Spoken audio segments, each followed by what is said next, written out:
Today, we're diving into some profound analysis from Democracy After Work, and we're going to look at how AI and robotics are fundamentally reshaping our political reality. We hear about AI all the time, right? It's always framed as the latest tech trend, a story about faster software, smarter chatbots, or highly automated factories. But the source material we're exploring today argues that this view is actually dangerously narrow. In reality, we're kind of sleepwalking into a political transformation that's more profound than anything we've seen since the French Revolution. We're talking about a shift that is literally rewriting the rules of power. So here's the big question we need to ask ourselves. What if AI isn't just changing software, but changing society itself? We are so used to treating artificial intelligence purely as a tech story. We measure its impact in processing speed and corporate efficiency, or we think about ChatGPT drafting our emails and algorithms curating our social feeds. But what if it's actually changing how we organize, how we distribute resources, and how we sustain a democracy? What happens when the tools we've built fundamentally alter our relationship to power? Here is our roadmap for today. We'll start with why this is not just a tech story, move into the squeezed middle class, hit the AI employment shock, explore 3 bleak political futures, and finally, look at the democratic alternative. All right, Section 1. Not just a tech story. Let's look at why AI is actually a political crisis. For decades, our democracy has rested on a very specific social contract tied directly to mass employment. Think of it like a massive load-bearing pillar holding up our entire way of life. The traditional deal was relatively straightforward, right? You work hard, you earn a wage, you pay your taxes, you buy goods, and in return, you get to vote for a government that protects that stability. Work wasn't just how you put food on the table, it was your skin in the game. It was how you gained a stake in the democratic system. But imagine that pillar actively cracking.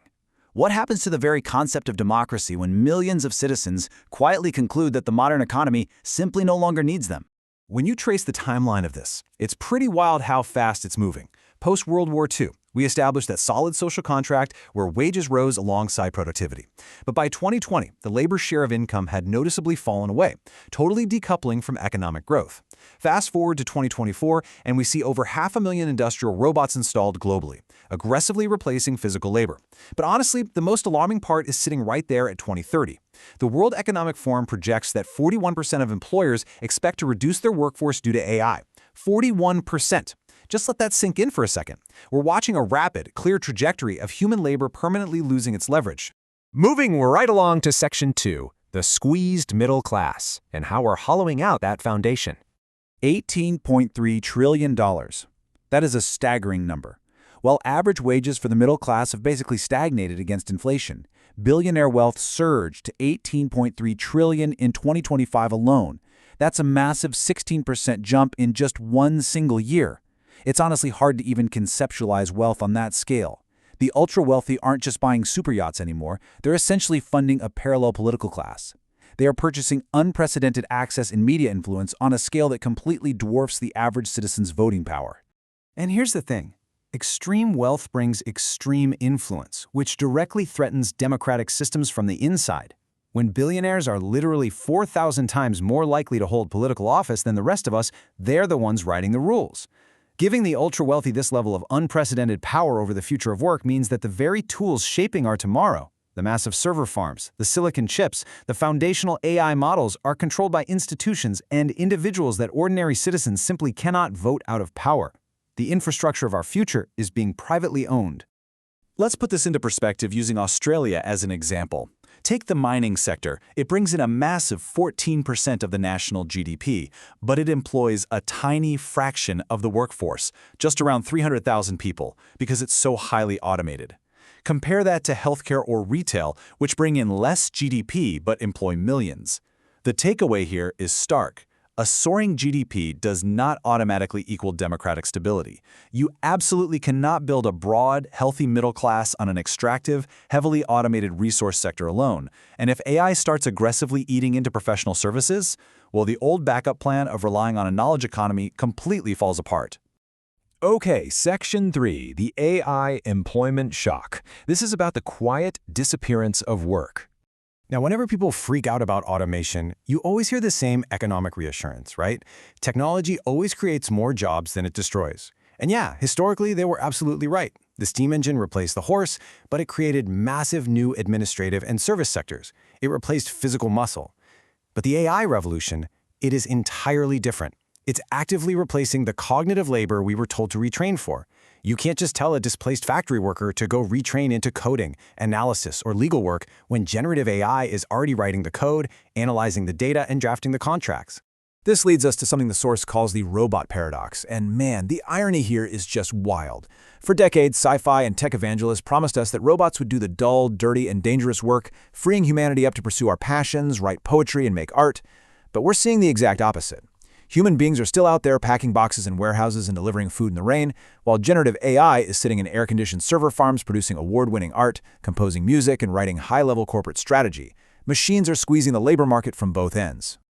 To put some hard numbers to this, the International Monetary Fund estimates that 60% of employment in advanced economies is currently facing disruption from AI. 60%.